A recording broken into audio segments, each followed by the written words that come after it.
Chapter 29, Interlude, Part 1. What have we done in the face of this threat to all mankind? Did we band together to halt this universal threat?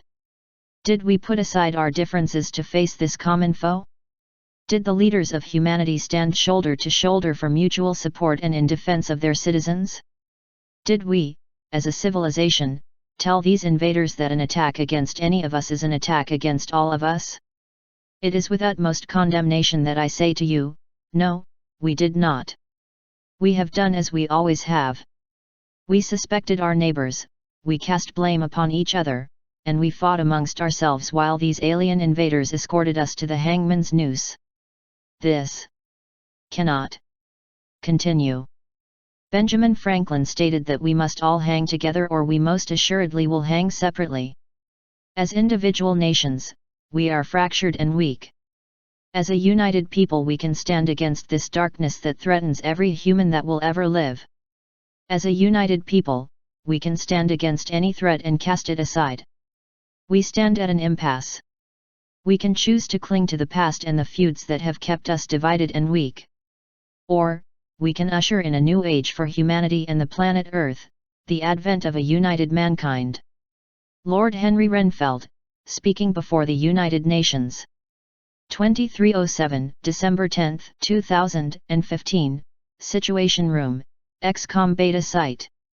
Commander David Bradford was a man with many traits. He was practical, no-nonsense, and a seasoned campaigner even before he had been recruited by the XCOM organization. All of these traits had earned him the respect of his soldiers and through them he had accomplished much to ensure the safety of the Earth. Though the publicly elected heads of state around the globe gnashed their teeth at the prospect, even they had grudgingly acknowledged the feats he had accomplished in his time leading the defense of their world. One thing that Bradford had not been in the past 6 months, was surprised.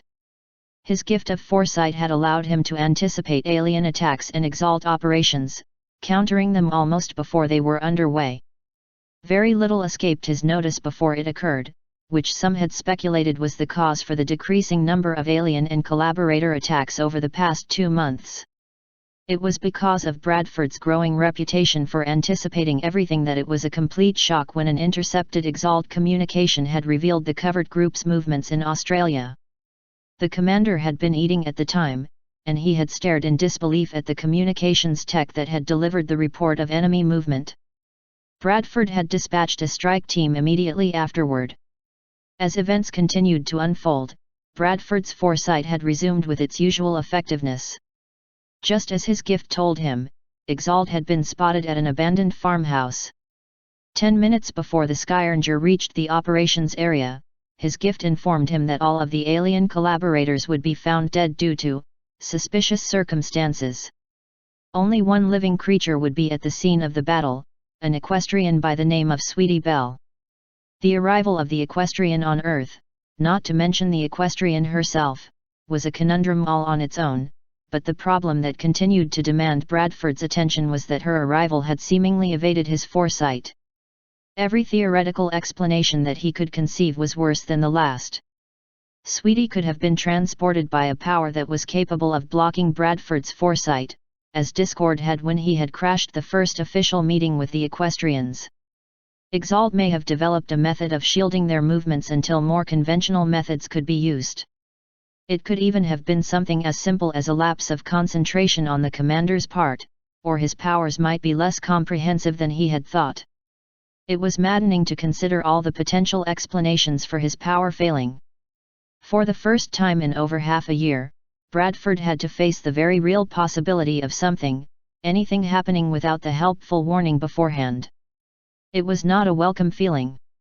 You were a commander long before you were an oracle, Bradford told himself with a mental slap as he took the coffee mug off of his desk to warm his hands. It's probably best that the power failed in this instance for something relatively minor. We shouldn't depend on my abilities like this. The XCOM project won't be effective if it depends upon my foresight for everything. I won't be around forever. Enter, Bradford said reflexively as his gifts informed him that Captain Harris was on the other side of the door. A moment later, the door opened and the junior officer stepped through. He closed the door behind him before standing at attention in front of the desk. Bradford couldn't help but let his gaze linger on the folded left sleeve of Matt's uniform, then the sheathed sword in his right hand before dragging his eyes upward to his face. "At ease, Captain. Have a seat." "Thank you, sir," Matt replied, and he placed the sword across his lap as he sat. Despite the private setting and what Bradford had hoped had been an informal tone, Captain Harris sat ramrod straight and his expression was completely blank. Was Lieutenant Romalov's mission successful? It was, though the intel wasn't entirely accurate, Bradford answered, and he would have tried hard to miss the expression that finally cracked Matt's stoic facade. "He looks like I just told him the standard operating procedure for breathing isn't accurate. I suppose that's the downside of having a reputation for predicting the future. When you suddenly can't, no one can believe it." An equestrian was recovered successfully, and Exalt was confirmed at the area of operation. The equestrian reports that the Exalt ground team and air support were neutralized by one of their own operatives. "Have you seen any indications of infighting on the other world?" The wide-eyed expression answered the question long before Matt spoke. "No, sir, we've not encountered anything that severe. There have been a few reports from the liberated survivors of Exalt operatives not following orders to the letter when it came to treating prisoners. Those reports almost always ended with the operative in question being replaced with another that was far harsher than necessary." Matt's hand came up, scratch his chin. "Do you think it means anything?" When Bradford shrugged at the question, his hand dropped. "Do we know how the equestrian got here? Discord? Captured by Exalt?" "Unknown at this time," Bradford answered, and he couldn't keep the grimace off of his face. "There are a significant number of inconsistencies that I can't account for, but I've spoken to our liaison to Princess Luna and it's agreed that she should be returned home as soon as possible. That means she'll be going back with you with the next kaleidoscope activation." Bradford waited for Matt to nod in understanding before he continued with the slightest bit of hesitation. "For now, we need to talk about the situation on the other world, especially in light of recent developments. With Colonel Fujikawa's death, there's a gap in the XCOM command structure. Captain, I'm sorry to say that I cannot promote you to Major to fill that gap. With our organization's public exposure, the politicians are going over everything with a fine-toothed comb. Had it been just your previous incident with the US Army, I could have overruled their decision. However, your performance during your first operation there has been a point of contention behind closed doors and they're worried you're going to cause a diplomatic incident between the worlds." Matt sat straight as the bad news was delivered, and he let out a sigh as Bradford finished. "Permission to speak freely, sir." A nod was the first response to the question. "We're in private, Matt." "Speak your mind," Bradford added. "To be honest, I had been intending to decline if the promotion was offered." The subordinate officer pulled his gaze upward to meet Bradford's. "Aside from my captaincy to lead the Mente Materia division, every one of my promotions was over someone's dead body. Cologne, then China, then Iceland. It's hard for me to be proud of my career if the foundation is built on the corpses of my superiors and squad mates." Bradford studied the younger man for a moment before nodding. "Fair enough," he said. "If I may ask, who is going to be assuming command?" "Kerensky? Fairman?" Matt asked. Not even the smallest of grins was able to escape into Bradford's expression. "That is still being ironed out. I can't say until things are finalized, but the best candidate will be using Kaleidoscope to join you in just over a week. I'm also authorizing the deployment of the rest of the Mente Materia division and half of the XCOM operators on Earth to join you over the next 2 weeks." Matt's initial response was a wide-eyed stare. "How'd you pull that off, sir? Doesn't that leave us a little short-handed on the home front? Come to think of it, how are they all even going to get here?" News of the alien attacks on the equestrian homeworld may have been leaked to the public, and certain insinuations may have been made that the attacks were as a result of the assistance they gave to us. As such, the United Nations is being disbanded and a new unified governing body is being negotiated to ensure the safety of the world. This new administration will rise above the petty issues that have plagued humanity. Bradford recited before casting a wary glance toward his subordinate, and he halted the rote explanation when he caught the understanding look in Matt's eye. I was also granted the funds and resources to construct additional kaleidoscope chambers, which will significantly increase our ability to send reinforcements your way. That's a relief, though I'm not so certain about all the politics. I've yet to meet a fighting force that can't be rendered combat ineffective by one idiot that paid for his seat, Matt said, doubt coloring his tone as he brought his hand up to scratch his chin again. Do you think they can pull it off, or do you think this is just going to be the UN but with a different coat of paint? Only time will tell, but I can say the support they are pledging is very real. Bradford shrugged before he fixed Matt with another look. What can you tell me about the last operation? Your unofficial conclusions, and this stays between the two of us. Matt's jaw clenched and he closed his eyes. Regarding our deployment, it was a strategic success. Thousands of civilians were rescued and the city itself was returned to our control. Over 100 Exalt troops were killed over the course of the operation, as well as nearly 24 of the toy mech units. We were unable to secure an undamaged toy core during the operation, and the HVT Vitae also managed to escape capture. And your unofficial conclusions? Bradford repeated. Strategically, Exalt's defenses weren't prepared for our coordinated assault. I suspect that they had anticipated that the attack to be disorganized and easily repelled due to the saboteurs, Matt explained, and his voice caught in his throat as he finished. I don't blame him for focusing on what he has. It's not something I would wish on anyone, to have a friend assassinated like that, Bradford thought. Do we have any information as to how they managed to infiltrate the capital? Nothing concrete at this time, sir.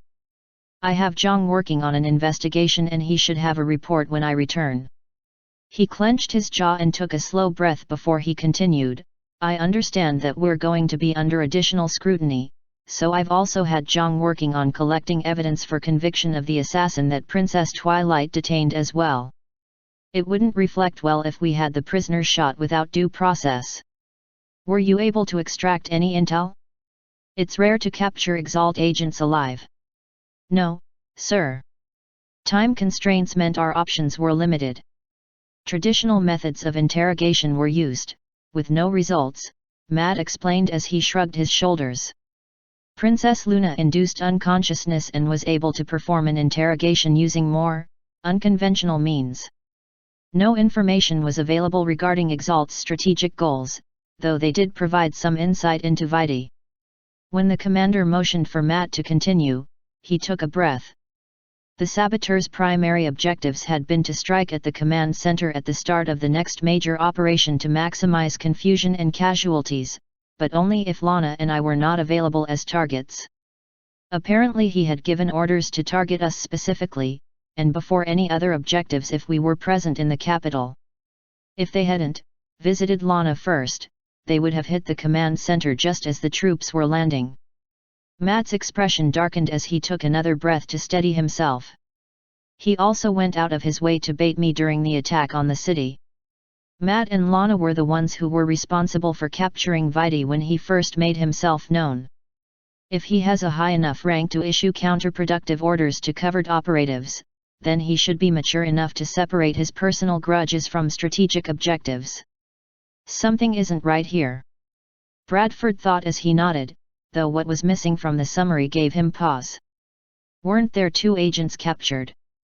As the other saboteur was confirmed as the one who attacked Queen Chrysalis and Princess Twilight, Princess Luna asserted her jurisdiction over him. I felt it wise not to argue with her on the subject. Captain Armour stated that the assassin was banished to the moon, though I suspect that it's something more complicated than tossing him onto an airless rock to suffocate, Matt elaborated. Bradford nodded, and a glance to the wall clock halted any further questions he had. I think that will be all for now, Captain. Matt nodded and stood, but he stopped just outside the door when Bradford added, You're doing good work, Matt. I know that can be sometimes hard to see in times like this, but I wanted you to know that you have my confidence. Asterisk 815, December 11, 2015, Mente Materia Barracks, XCOM Beta Site. The door to the Mente Materia Barracks opened with barely a whisper, and Matt made scarcely more noise than that as he stepped through the waiting portal. The familiar sight of his division's living area was almost exactly how he'd left it, though it was quieter and emptier than he remembered. I suppose that's expected, with over half of us over on the other world. Of course, if Lana, that painful train of thought was aborted immediately, and Matt gave silent thanks that there was someone else in the room to distract him from dwelling on it. Sergeant Matthew Hawkins, or just Hawkins to eliminate confusion, Matt thought with a small grin as he came up behind the man. Hawkins had yet to notice his superior's approach, his face buried in a coffee mug while reading a pile of papers that Matt recognized as the cultural primer that had been prepared by the equestrians and Twilight. I have to say that I admire his dedication to his job. I feel bad for whatever police department he worked at prior to being abducted, but their losses are gain. Matt thought before finally speaking. Sergeant Hawkins. The former police officer shot up from his seat with respectable speed and whirled about. Captain Harris. I didn't think you would be stopping by so early, Hawkins said in a rush, though his explanation wavered when he spotted what was left of Matt's left arm. His face paled visibly before he looked back up to Matt's face. Sir, is everything all right? That's the reason for my visit, actually, Matt nodded, and he gave the sergeant the closest thing he could manage to a smile to try and set him at ease. Do you know where the lieutenant is, or the twins for that matter? I'm afraid you just missed Yuri. Dr. Valen showed up about 15 minutes ago and asked for him. Apparently she wanted to run some tests with the equestrian that we picked up last night. Hawkins offered, his tone apologetic. The twins are in one of the practice rooms running a convection test. I could get them, but they tend to get snippy since interruptions usually results with one or the other losing badly. They should be joining us in about 10 minutes, give or take. Matt nodded as he pulled up a seat at the table that Hawkins had been sitting at. I don't mind waiting, though I don't know what you mean by convection test. Is that something they're doing for Valen? It's actually something that Yuri came up with for them to practice with their gifts, Hawkins explained as he sat back down. His eyes again drifted back to Matt's missing limb, though his gaze snapped back to the captain's face almost immediately. Said uses his abilities to cool a container of water, while Fatima heats it at the same time. If either one uses too much or too little power, the container shatters and they have to start over. In the past month they've come a long way. For one, Fatima is no longer in danger of incinerating everything in her immediate vicinity when she uses her powers in combat. Well, color me impressed, Matt replied, though the comment was meant for more than just the fire starter in question. I know Yuri likes to play the big dumb oaf, but he did earn his rank. I really should thank him for helping the others improve their powers while I was gone. Has he been having you work on anything regarding your gifts? The sergeant's response was a hesitant nod. I'm afraid there's been no change regarding the power flow for me. It's either full throttle voltage or nothing, though we've been working on different applications. In training I was able to magnetize a grenade in midair to make it stick to a target. Hawkins gave a small laugh and scratched the back of his head. I don't think I'll be able to do that in combat anytime soon. It's still impressive, though I'm really curious about how much you can do with magnetism. Could you use it to propel a projectile like a railgun? Matt asked. Maybe. Hawkins replied. I had never really tried. I could give it a shot, but I don't know if it'll be as effective as just throwing an arc at something. Still, it wouldn't hurt to play around with that, right? Matt nodded in agreement before turning back to the contents of the table. I'm glad to see you're doing some reading in your spare time.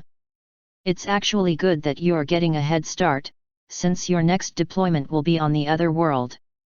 Are we rotating with the Lieutenant Zhang and the others? Hawkins asked, and he let out a whistle when Matt shook his head. Things are pretty bad then. With how easy things have been going here, I had a sneaking suspicion that you guys were getting hit hard. When are we moving out? Matt's reply was lost as the Tarek twins entered the commons area. Saeed Tarek was almost the picture of a university student with his baggy casual clothes and the mop of dark hair that hung past his ears. Previous attempts to order the man to crop the mess had ended in failure, and Matt had to remind himself that the Mente Materia specialists had been allowed a certain amount of leeway in discipline to account for the fact that 4 out of the 10 gifted humans had no military training or background. That haircut just screams civilian to me, even more than the loose uniform and slouching posture. Lana called the look douchebag, but the amusing thought halted full stop to avoid the memory attached to it, and Matt glanced toward the other twin. Fatima, like her brother, was around college age at the time of the abduction which had caught them both.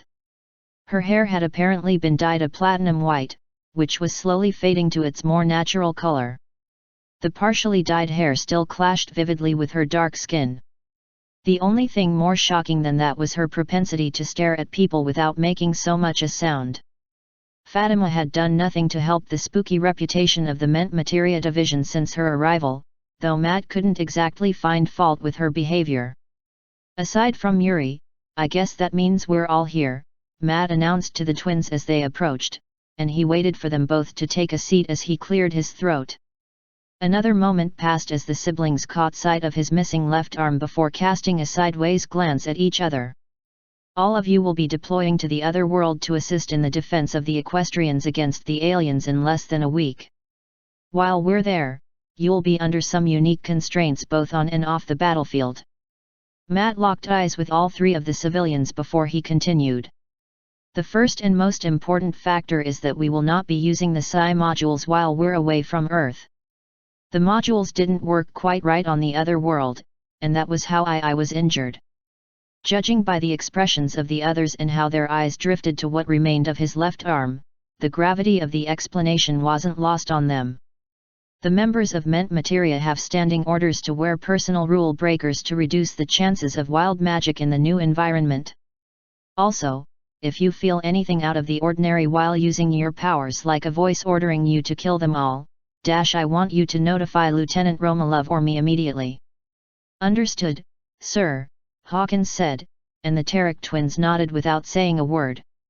An awkward pause entered the conversation as Matt looked down and clenched his right hand. I'm afraid that I must also inform you that Sergeant Lana Jenkins was killed in action during our last operation. We'll be adding her name to the wall tonight. The shock of the announcement affected the civilians to varying degrees, and he did his best to keep his own feelings on the announcement from showing. Matt was saved from wallowing in the painful silence as the door slid open to reveal Firecracker. The disguised changeling had a sour look on her face, but it vanished a moment after all eyes fell on her. Good morning, folks, she greeted, her cheerful voice assaulting the gloomy mood like a battering ram. My name is Firecracker. Saeed asked, and comprehension dawned on the other 2 civilians. Sorry, you look just like him. We do look alike, and Mother couldn't be bothered to remember which was which, so we ended up with the same name, too, Firecracker explained, and she rolled her eyes in mock exasperation. Mother was a bit of a broodmare, you see, and she had way too many children to keep them all straight. But that's getting a bit off topic.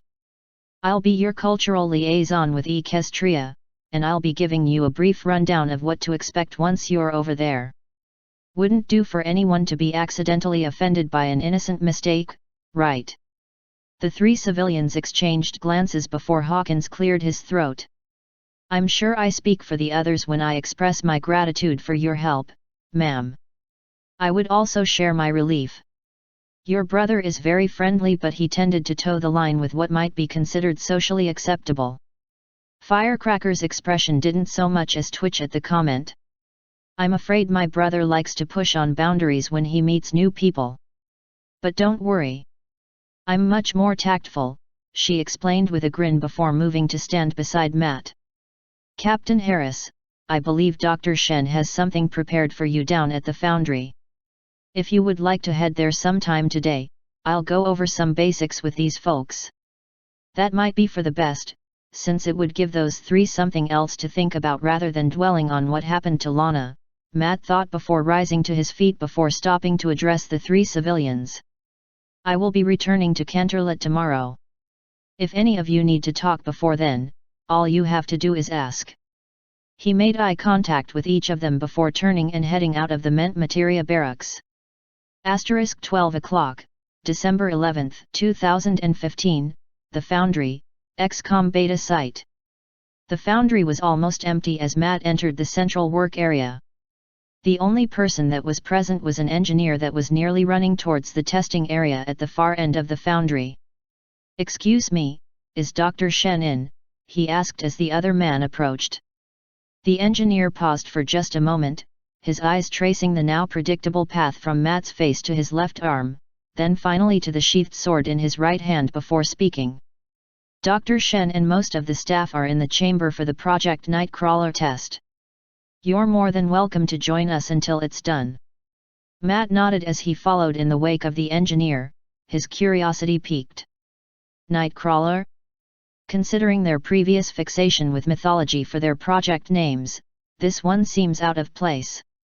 I wonder what it is. The door to the observation area opened to reveal a half-dozen engineers and scientists watching the test chamber and various devices, with Shen standing watch over the main consoles. A man wearing what appeared to be a stripped-down and highly modified suit of Titan armor stood on the left side of the testing chamber, while a small spherical device not unlike a battle scanner sat to the right. A large and, in Matt's opinion, theatrical countdown clock began to tick down from 10. The engineers gave status updates and reports as every second passed, but Matt's eyes were locked squarely on the testing chamber. At 5 seconds, the object on the right began to emit a faint purple light, which coincided with the lights emerging from the armored soldier on the left at 3 seconds. At 1 second, the lights became blinding, and at 0 both lights winked out. The armored soldier was no longer on the left side of the room, but instead was now standing on the right side giving an enthusiastic thumbs up. The observation area burst into applause, but it quickly died down as Shen raised his hands. "Congratulations, gentlemen! This was the 100th successful test of the Nightcrawler armor with no malfunctions or defects. The testing phase is now complete, and the production phase begins now. I want at least 3 suits of armor ready for transport by tomorrow morning, with a stretch goal of 5 total." The cheers crumbled into a chorus of grumbles as Shen continued. "If we reach our stretch goal, I have 2 bottles of 15-year-old scotch that I'm willing to donate for morale purposes." It would be an exaggeration to say that Matt was run over by the stampede of engineers, but not much of one. Shen made to follow his workers out before he caught sight of who was waiting for him. His jovial expression fell, and he couldn't meet Matt's gaze for long. "I'm sorry you had to wait, Matt. I hadn't expected you to show up so soon. I would offer my condolences, but I can tell you've had enough of that already. This is my first time hearing about Nightcrawler. How long has this been in development?" Matt asked, also unwilling to meet Shen's eyes. Instead, he focused on the testing chamber as a pair of engineers carefully removed the armor plates and power supply from the soldier's suit. "Concentrate on work, don't think about it." Shen seemed to understand the younger man's intent, and he also turned to inspect the testing chamber. "This started almost immediately after your arrival on the other world, and its intended users are you and those of Materia." He caught the wary look that Matt shot at him as he continued. "Commander Bradford reviewed every deployment of your soldiers since the formation of your division, and in almost every instance they proved themselves as force multipliers for both the strike teams and any local forces in the area. The problem has always been getting to where you're needed quickly, and this method does this more admirably than the other alternative we had been considering." "Other alternative?" Matt asked, the slightest bit of apprehension creeping up on him at Shen's tone. Shen's expression grew somewhat sheepish as he scratches his chin. Original concept for high-mobility armor involved grappling hooks and cables. It was deemed not worth the cost to explore, since it would require a significant amount of training to mitigate some of the dangers, and that isn't even taking into account environmental hazards. We're hoping Nightcrawler and the upcoming Bellerophon projects will make our forces significantly more nimble on the battlefield without potentially breaking anybody's neck. Matt continued to stare at the engineer as he processed everything that he had heard. Armor with grappling hooks? Bellerophon, that's Greek mythology, the guy who rode the Pegasus, right? If naming conventions are any indication, then that likely means flight-capable armor. He finally broke eye contact with the engineer to rub his eyes with the back of his hand. This is what happens when you give the best and brightest scientists in the world unlimited funding, carte blanche to create whatever they want, and a little alien genius willing to show us how to break the laws of the universe. So, how does Nightcrawler work? I'm assuming the armor teleports the wearer to the location of this beacon. Matt finally asked as he let his hand drop to his side again. Correct. You deploy the beacon, it scans the nearby area to confirm that there's enough space to teleport, then the soldier can jump straight to the beacon. A gleam entered Shen's expression as he continued to explain. What's better is that the armor can teleport to any beacon that's active, and the beacons are reusable. If the deployed strike team needs assistance, they can drop a beacon for you, or you can deploy a beacon at the landing zone and use it to fall back quickly. The engineer stopped mid-gush when he caught the expression on Matt's face. Is there a problem? I'm just wondering how this is less dangerous than a grappling hook, he answered doubtfully. There's no way for us to account for the stability or instability of where the grappling hook might attach itself. An anchor that can't support the soldier's weight might lead to a fall and injury, and if you're under fire, then you likely won't be able to properly test the anchors to prevent this. Grappling hooks are useful in some situations, but this isn't a computer game, Shen said, his voice somewhat aggravated. The majority of the tech we use for the Nightcrawler suits is conventional, and the exotic portions are simply miniaturized kaleidoscope circuits with an EA circuit to maintain the power flow. It's not ideal, I know, but it's better than the alternatives. I suppose you have a point, Matt conceded with a sigh. All of these changes happening so quickly is just a bit jarring, I guess. If I had thought that any of this were possible just 3 years ago, I'd have probably reported myself for Section 8. He shrugged before deciding to change the subject. Firecracker stopped by to let me know that you might have something for me, and I figured you and Valen might want to take a look at this, Matt said as he lifted the sheathed sword to eye level. Shen reached out with both hands to lift the blade from Matt's grasp before heading into the foundry's central room. The engineer had apparently been expecting a chance to inspect the weapon, as workbench had been cleared with 2 small blocks placed on it at the appropriate distance to let the blade rest. The Griffins call it sky steel, correct? He asked as he placed the weapon on the blocks before inspecting the sheath. Interesting, it looks like the sheath is made from a grain of hardwood we've yet to encounter, or something close to ivory or bone. I imagine a sheath with any sort of metal component wouldn't fare well with the weapon inside. I suppose so. All I ask is that the weapon is treated carefully. It was a gift from the High Talon himself, and I don't want to risk causing offense by breaking or damaging it with something not combat-related, Matt advised. When I get back, I'll see if I can grill Zhang for any details about proper protocol with this thing. I'll worry about that later. For now, there's something more important to worry about. About what Firecracker said you had for me. I'm assuming it's my arm. Shen nodded, and he motioned for the soldier to follow him. We'll have the analysis done on the weapon before your departure tomorrow, he said as they entered the chief engineer's office. The prosthetic in question sat on the workbench along the far wall, a small halo of various tools and instruments arrayed neatly around it. Shen waved towards the seat near the table as he spoke. When the jammer grenade activated, it burned out a small amount of the Alarium circuitry. I suspect that was why it wasn't operable after the mission ended. I've taken steps to harden the components inside to better resist shocks, both physical and otherwise. Of course, rule breaker fields will still prevent you from using the prosthetic, but at least the limb won't be dead when you escape the field. Thanks, Shen. Matt said as he unbuttoned his shirt. His right hand struggled before shrugging the shirt off of his shoulders. The undershirt was next, which revealed a wide swath of burn marks along his left torso and shoulder. "Let's get this over with," he said as he lifted what was left of his left arm towards the table. A minute passed as Shen slid the prosthetic into the corresponding socket and slots that had been installed into Matt's shoulder, which were supplemented with a series of bolts around the connector. That minute seemed to stretch on for an eternity as he expected every single jolt or nudge to be accompanied by the searing pain of the limb activating before they were interrupted. A knock on the door was followed by a familiar Russian accent. "Dr. Shen? It's Lieutenant Romanov with our guest. Is this a bad time?" "Almost done, Yuri," Shen answered, before slotting one of the tools from the workbench into Matt's prosthetic.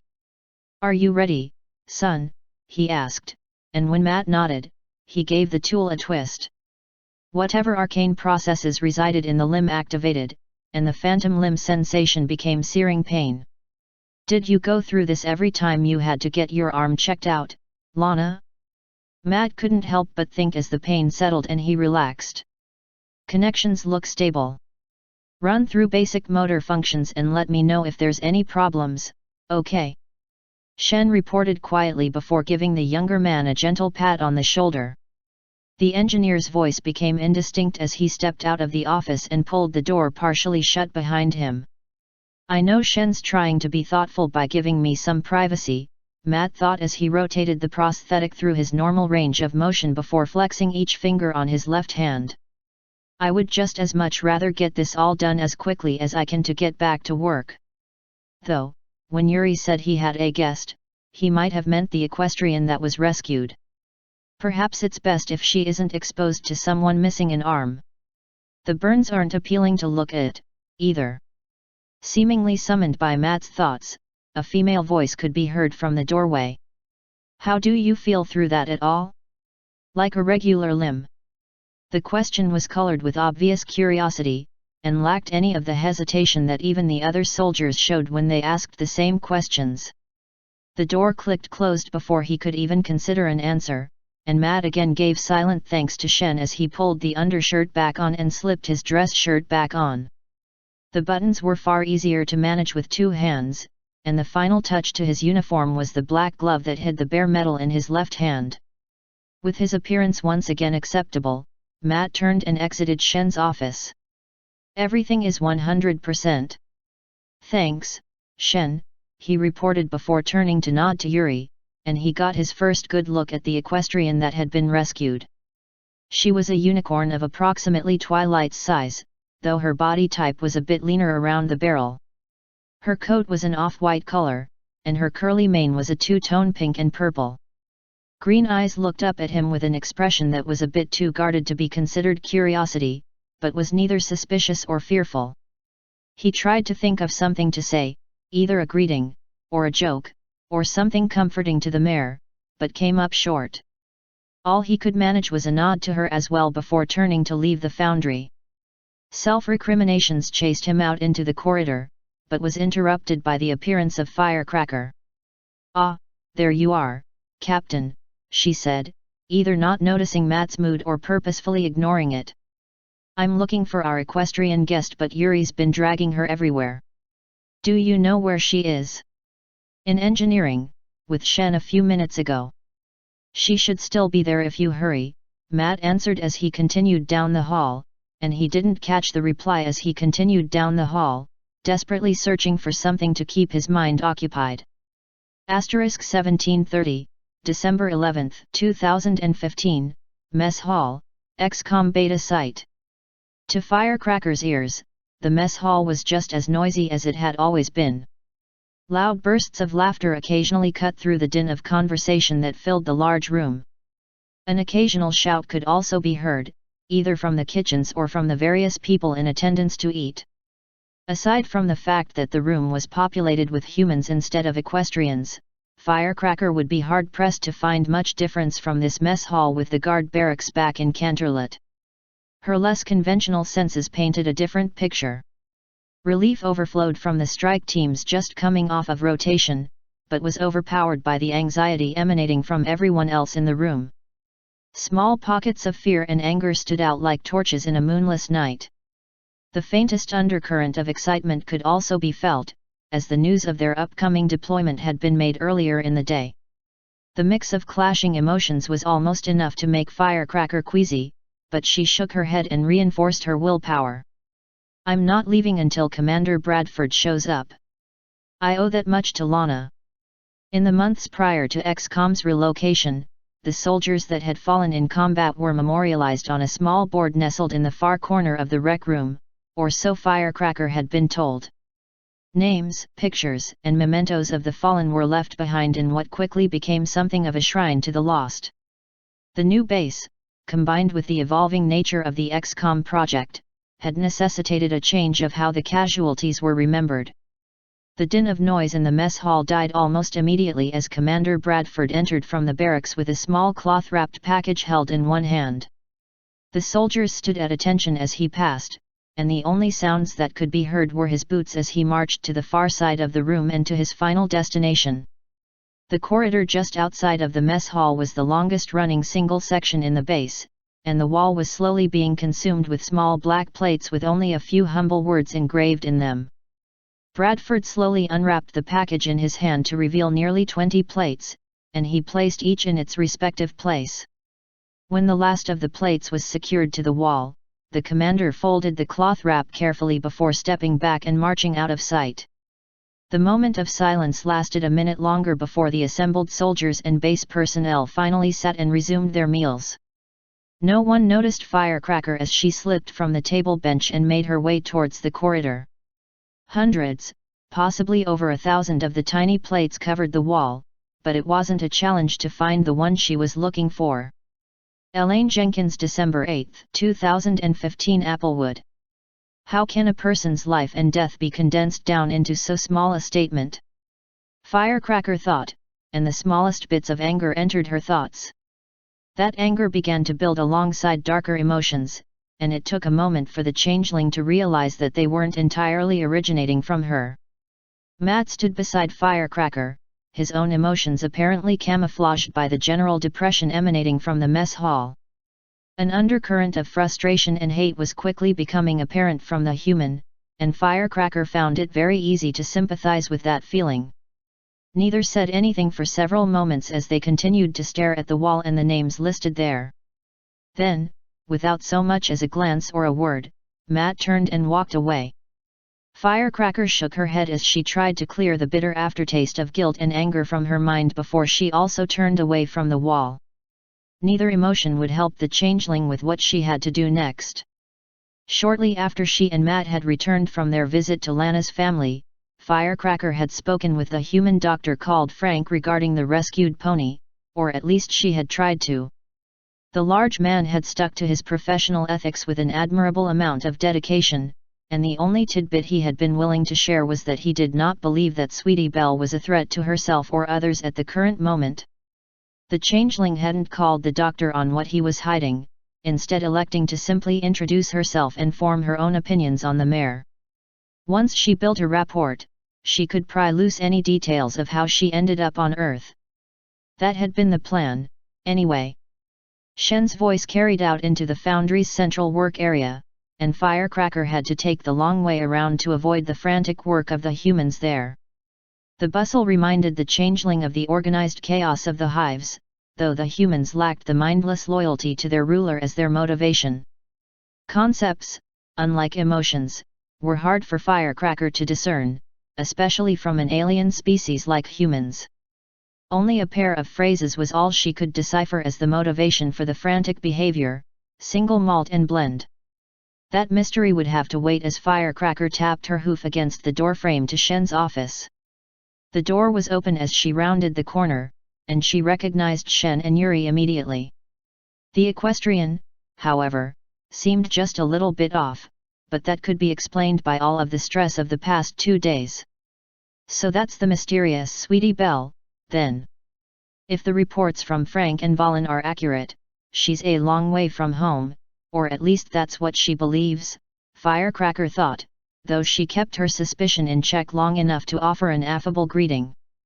Good afternoon, Dr. Shen, Firecracker greeted with a smile. I hope I'm not interrupting, but I heard we had someone who's a bit far from home. The mayor locked eyes with Firecracker before turning to Shen and Yuri. You guys know she's a changeling, right? Not that there's anything wrong with that. I mean, this is a high security base, right?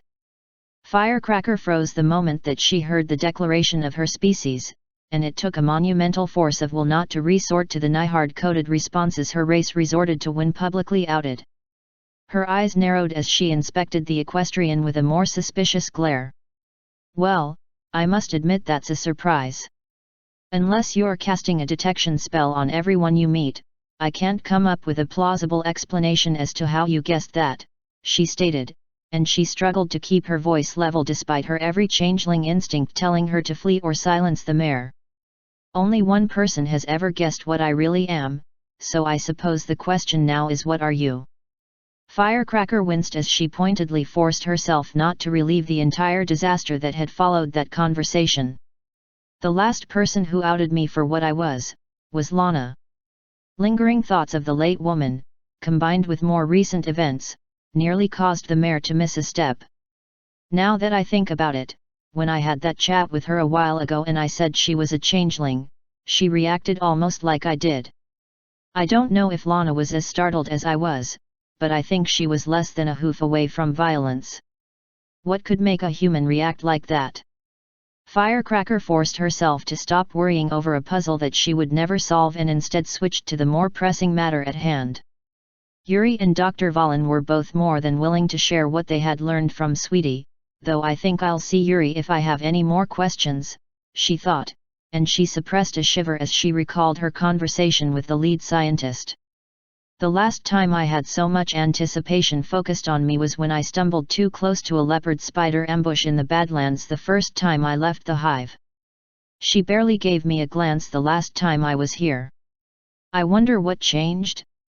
The disguised mayor came to a stop beside a base security soldier outside the now mostly deserted equestrian barracks. The human gave Firecracker a simple nod and waved her through without a word. With the interruption behind her, the changeling drifted back to what she had learned. Yuri said she wasn't from my equestria. I know the big lug sometimes has language problems, but he was extremely specific. Hopefully I can patch things up with Sweetie and she can explain what he meant. The search for the room that Sweetie was residing wasn't nearly as hard as Firecracker had feared, as only one radiated frustration and panic. What could she be up to that would make her feel that way? She thought as she gave a gentle knock on the door. Sweetie? It's Firecracker. Can I please come in? We need to talk. Guilt and suspicion flared from behind the door, followed by a spark of hope. Hope? What does? The door flew open and Firecracker was yanked into the room by a textbook changeling abduction hold, though she was released just as quickly once she was in the room. The perpetrator looked down the hallway frantically before slamming the door. Firecracker had just settled her stance to prepare for some kind of follow-up attack when the mare she had come to see levitated something between them. Quick! What is this? Why did it fry when I shocked it and how do I fix it? Sweetie's panicked explanation and her behavior was finally explained when Firecracker recognized the object she was levitating, a miniature wireless surveillance camera. So it isn't just my room, then? Humans have some strange concepts when it comes to privacy when they really want to know something. I'm rather curious as to just how much equipment they had watching Twilight. The suspicion that Firecracker held for Sweetie lessened and was replaced by an equal amount of exasperation.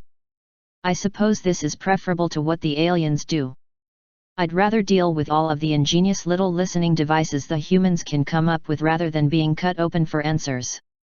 Many of the things that the humans make use electricity to operate, Firecracker explained, and she slowly relaxed from her fighting stance. However, they often won't operate or will simply break if they have too much or too little electricity running through them. They have methods of regulating the power they receive from their batteries or from outlets. Power from you or any external source would likely fry it, as you said. Where did you find this one? by the by. Inside the vent, Sweetie explained, ears twitching. And there's another under the table. I just heard it. Firecracker nodded as she stretched to inspect the vent, then underneath the table. 2 more tiny devices were found and placed on the table as the changeling moved about the room. Listen, Sweetie, I know it's rather abrupt, but I should apologize for what happened earlier. It's my job to be paranoid. My kind is supposedly helping in the fight against the aliens, but I wouldn't trust the Queen any further than I could throw her. The aliens are also capable of creating fakers that try to pass as ponies, too. And then there's Exalt. She snarled the last word like a curse as she continued to go over every detail in the room. Sweetie shrugged as she sat on her bed. I understand, sorta. I can be a lot to handle at times as well, so I won't take it personally if you don't. She gave a self-deprecating laugh before clearing her throat. So, what queen do you work with? I serve no queen. Firecracker hissed reflexively, and she took a moment to draw in a breath and let it out slowly. Chrysalis nearly drove us to extinction in service to her greed. I choose to serve the princesses because they are what rulers should be. I don't know what Chrysalis's plans are, but the sooner this alien threat is dealt with, the sooner she can go back to the Badlands. Chrysalis is a hassle wherever I go with all of her unnecessary manipulation and subterfuge, Sweetie answered, and she could hear the eye roll in her tone. The unicorn's tone took on an exaggerated sneer as she rattled off a string of petty orders that sounded remarkably like the changeling queen. I rarely spoke with her directly. Though I was around her enough to recognize who Sweetie's mocking, Firecracker mused as she felt under the bed to retrieve 2 more electronic devices that had been stashed under the bed. I am rather curious as to how she knows enough about Chrysalis to mock her so. Before the disaster at Interlude she was far more cunning and subtle. Something about all that love twisted her. She may have initially chosen Cadance as a source, but the temptation of all that love. I guess it was too much to resist. Every creature, no matter how ancient or wise, goes a little bonkers when they're offered so much power. In Chrysalis's case, it was more than just a little bonkers. Firecracker had the smallest chuckle at the changeling queen's expense before looking directly up to the light fixture in the ceiling. Can you produce a light spell of some sort? Sweetie nodded, casting a simple light spell, floating a glowing white orb up to the lamps. Will that work? She asked, stepping back to let the changeling do what she needed. I don't know if the power drove her bunkers, or she was there already, but she's always scary bunkers. Firecracker inspected the globe of light before hitting the light switch with her magic. The light fixture winked out, and she began to slowly disassemble the casing. Chrysalis has always been flexible with her ethics, but that comes from being the matriarch of a parasitic hive race. Her going double scoop bunkers, though, all comes back to power, Firecracker explained as she plucked what appeared to be a wireless camera from the light housing before dropping it on the table. The light itself was rebuilt with care, and it flicked back on once the changeling was finished. The pair continued to talk as Firecracker continued to sweep the room for bugs, though the changeling's attention was almost fully on the other mare in the room. Had I not lost my cool when we first met, I would have had the entire afternoon to analyze her. Even with what the others told me, there's something that's bugging me about her. Something that's horribly obvious that I'm missing. Firecracker walked over to the other side of the room to inspect a power outlet, and she noted that Sweetie slowly turned to keep the changeling directly in front of her. She's been doing that the entire time, ensuring I never leave her sight and minimizing her profile in the event of an attack. I doubt she's even aware that she's doing it. That, combined with the hold she used to drag me into here, suggests training, or experience. The changeling bent down to fiddle with the power outlet as they continued to make conversation, and she drew in her breath through her nose when Sweetie offered her replies. The humans say she's been here for at least one night, but there's no scent I recognize, or any scent for that matter. That rules out changelings, and the aliens, and normal equestrians for that matter. For every answer I get, more questions arise. A small microphone wired into the outlet was carefully removed before the outlet itself was replaced, and she once again turned her eyes on Sweetie as she trotted back to the table. The unicorn turned to keep Firecracker in front of her, and the changeling had to nearly do a double take when she was finally able to nail down what had been nagging at her instincts. Her hooves hadn't made a single sound since Firecracker had entered the room. That raised a whole flurry of questions in Firecracker, though she was able to keep her surprise in check. Wasn't there a human book with a quote for times like this?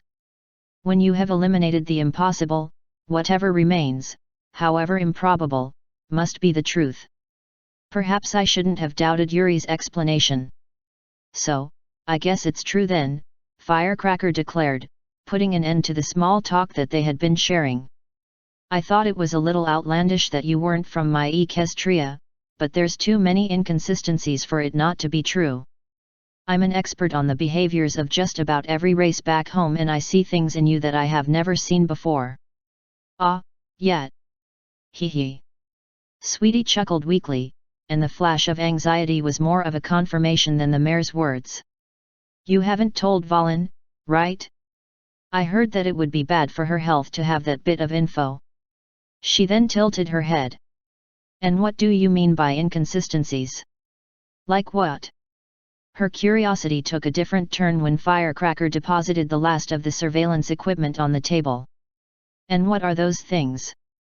From what I hear, there's dozens of them left in the room, behind the walls, under the floor, every 3 panels on the ceiling. Are they some kind of weird human eccentricity?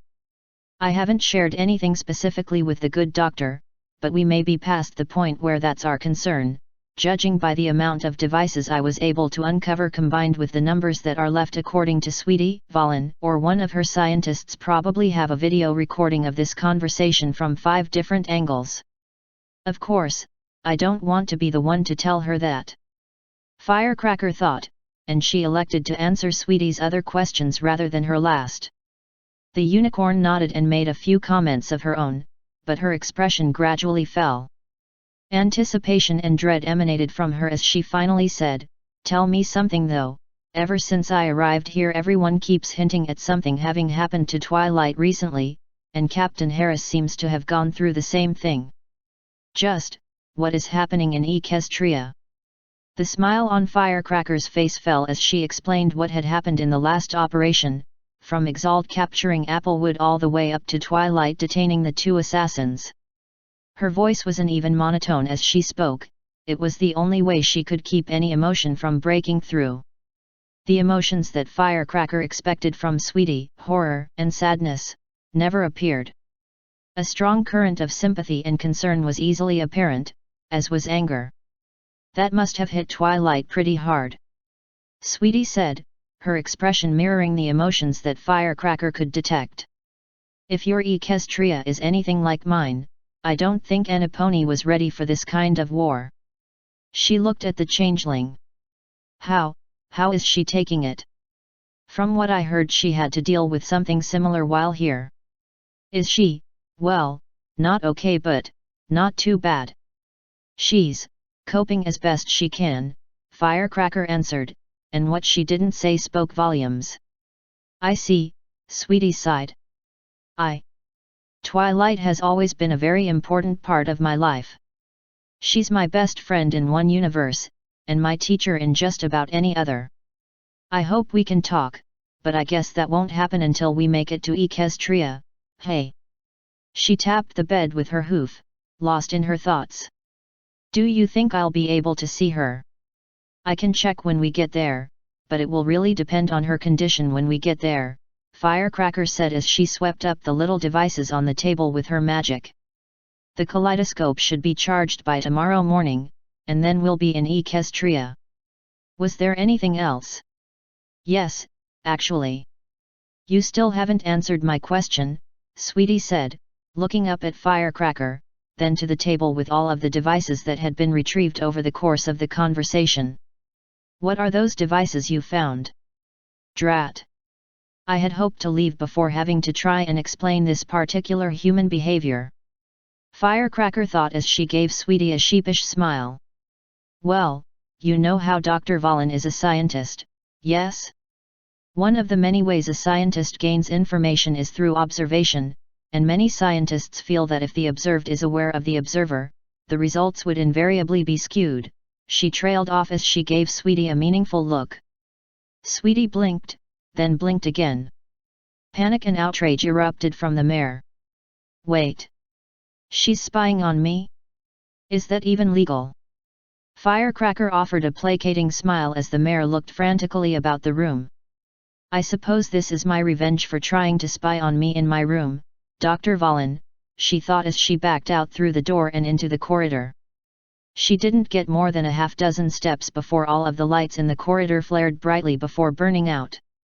Emergency lighting kicked in, bathing the corridor in orange light, which let Firecracker navigate past the guard as he reported the power surge. I imagine this will be quite the report.